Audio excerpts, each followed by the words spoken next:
first lesson, which is plant diversity on your grade 7 science book. First of all, if you are new to our channel, please subscribe our channel and join with us. If you like our videos, please click the like button and share our videos with among your friends to let them know. First, the subtopic is 1.1 Morphological features of flowering plants. Flowers and fruits naturally come to our mind when we state about plants. Do all plants produce flowers? So when we are thinking about plants, automatically flowers and plants comes to our mind. Pay your attention to the ornamental plants in the garden given in figure 1.1. So now you can see the figure 1.1 view of a garden. There are some trees which are cut in a shape, and a tree which has purple flowers, and also a coconut tree. You can observe plants with flowers and without flowers. There are different varieties of plants in our environment. Engage in activity 1.1 to find out whether all the trees bear flower. Okay, now there are two types of trees. Trees which bear flowers and trees which do not bear flowers. So they are telling us to engage in activity 1.1 to check whether all the trees are bearing flowers.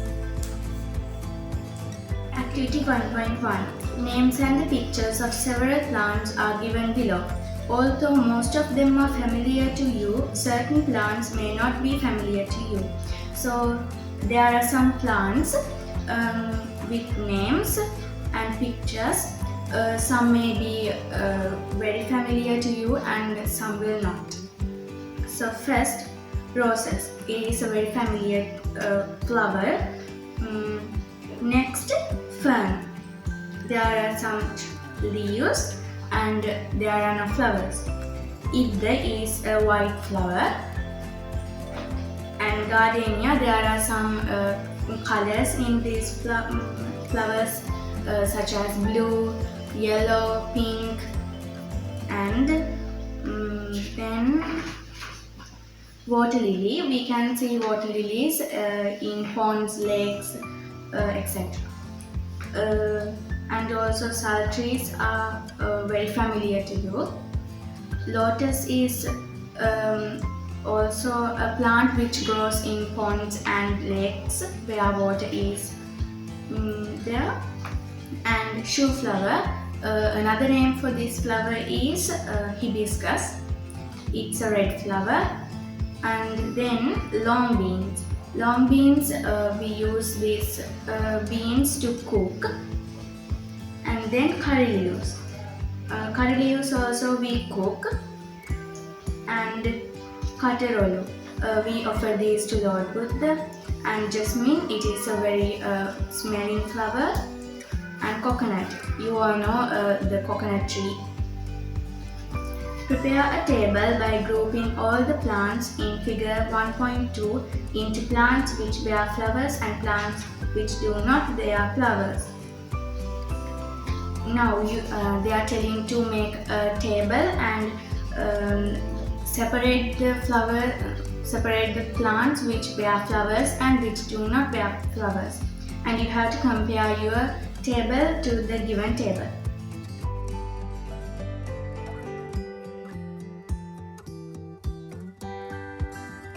Now it's clear to you that there are plants which produce flowers and that do not produce flowers in our environment.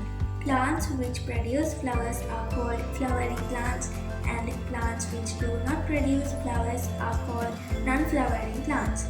Now, by doing that activity, you can observe that there are plants which bear flowers and plants which do not bear flowers. So, in the environment, it divides into two groups called flowering plants and non-flowering plants.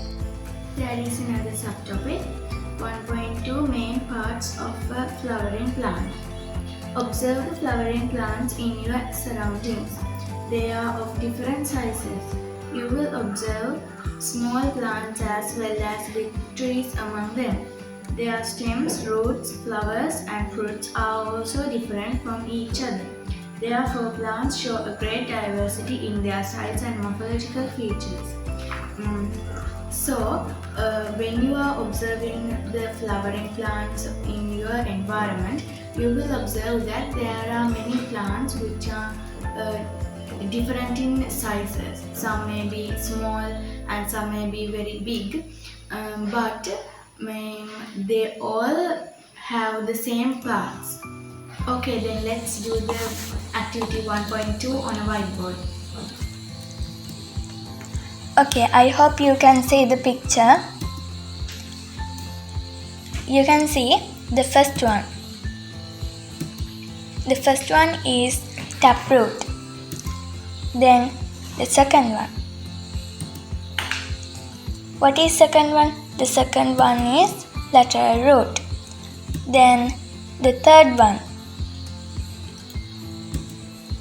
The third one is root system. The third one includes the first one and the second one.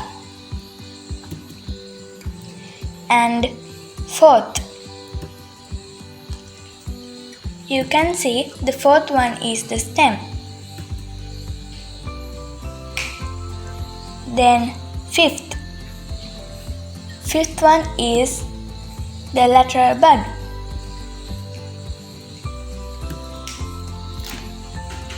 Sixth. You can see the number 6 is marked.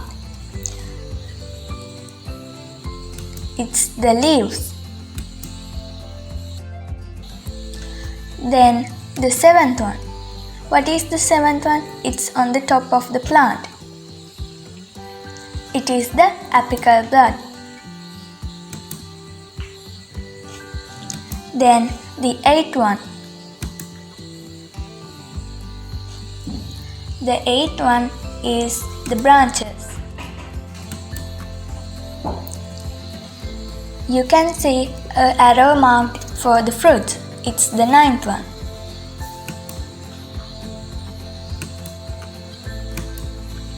Then the 10th one.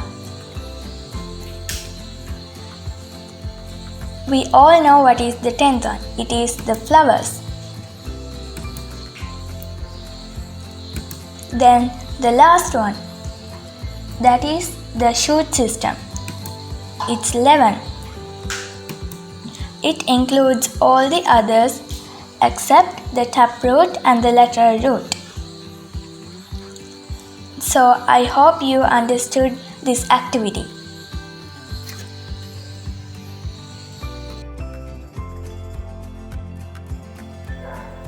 Okay, we have another subtopic 1.3, diversity of the parts of the flowering plant.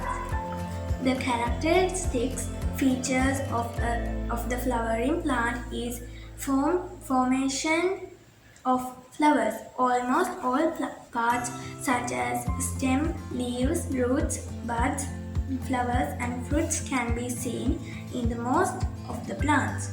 Plants show a great diversity among these plants parts. So there are many types of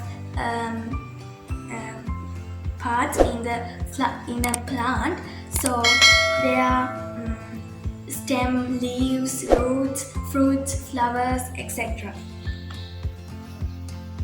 Diversity among roots of plants. Normally, root system remains underground in the soil. There are two types of root systems. Some plants have a single large root which originates from the base of the stem. It is called the taproot. Large number of roots are originated from the taproot. They are called lateral roots. This type of root system is called a taproot system. So, some plants have only one root. That root is known as taproot. And in some other trees, there are roots which are divided from the main root, which is known as lateral roots. For example, in Cupamania, mango, and cashew. Some plants have a large number of small roots which are originated from base of the plant stem. This type of root system is called a fibrous root system.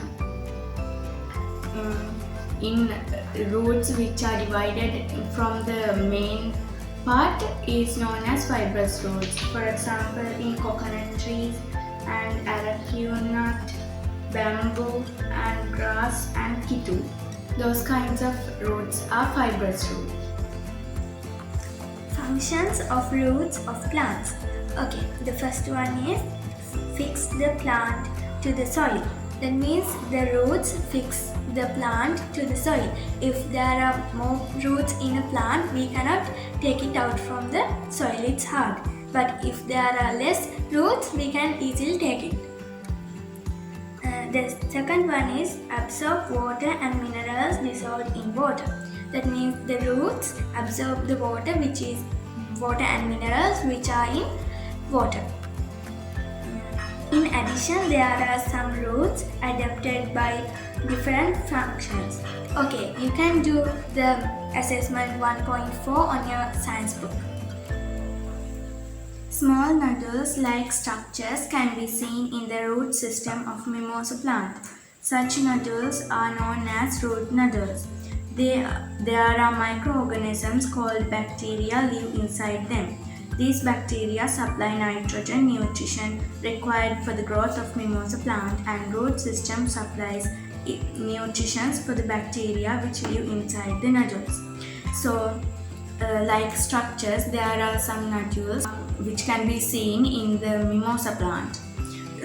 So inside those nodules, there are some microorganisms like bacteria, which supplies nitrogen nutrition to the plants for the growth of them, and the roots of those plants gives nutrition to the bacteria which live inside them. Such nodules are present in plants such as kadurumurunga, beans and winged beans, which belongs to family Leguminosae. So in kadurumurunga and in the beans and winged beans, we can see those kinds of nodules. The other roots shown in the figure 1.5 are generally called as yams because food is stored in those roots. Now you can see the figure 1.5, they all are the yams. You can see the pictures. Such roots are known as storage roots. Food can be stored in taproots as well as lateral roots. Now the food can be stored in both roots, taproots and lateral roots. Naturally, roots grow downwards into the soil, but you may observe some roots that grow above the soil. Figure 1.6 shows different types of roots that grow above the soil level. Now you can see some pictures on the screen. Those are the roots go upwards. The roots doesn't go downwards in those plants.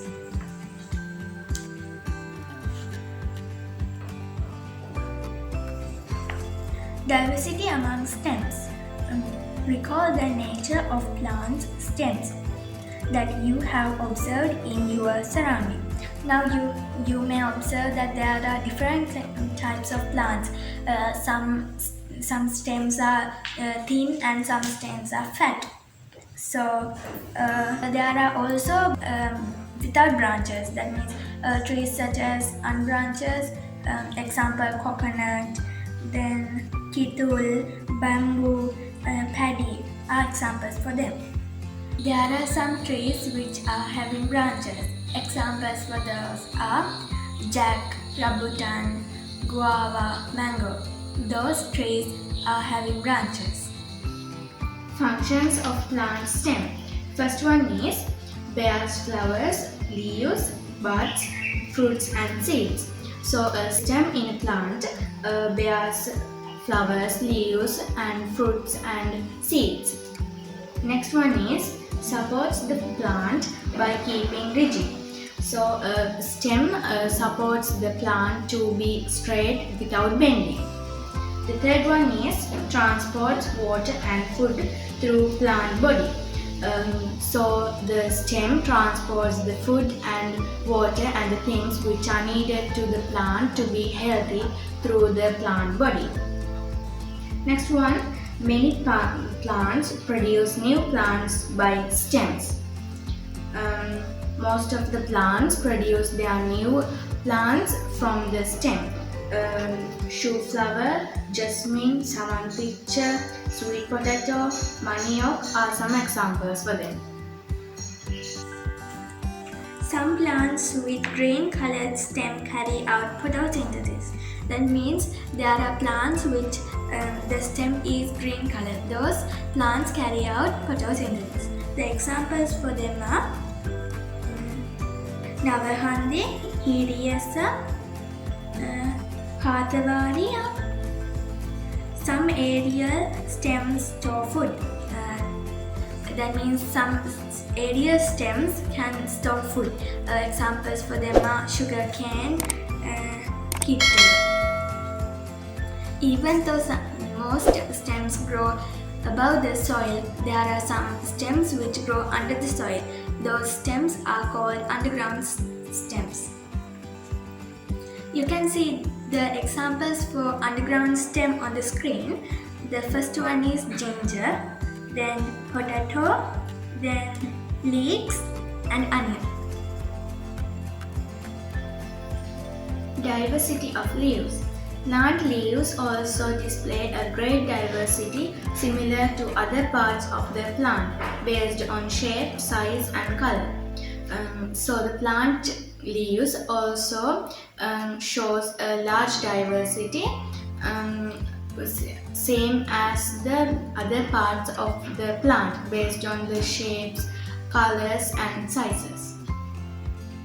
Now you can see the picture of arrangement of plant leaves in plants to absorb maximum amount of sunlight.